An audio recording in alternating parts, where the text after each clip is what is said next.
Today, the subframe connectors are going on.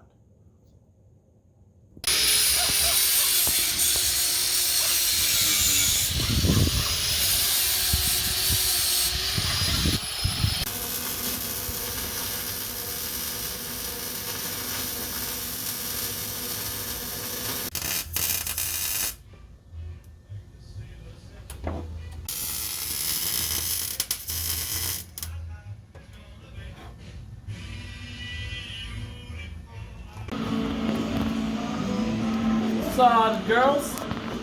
So the subframe connectors made a big difference. It drove amazing. Although, you know, to be honest, am I in the picture? All right, when I swerved a little bit the first time and I was like, that felt amazing. But then after that, I think I got used to the handling and felt normal. But subframe connectors, highly recommended. UMI boxed.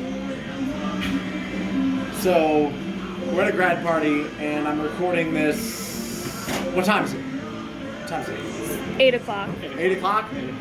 4 hours after the subframe connectors were welded on, roughly. So, Why is that relevant? $200 subframe connectors. I paid my buddy $60 to weld them on. The back, where they go to the lower control arms, not welded on, they just bolt on from UMI. The front part welds on. And it's worth it. $260. See you next time. Bop-a-da-beep.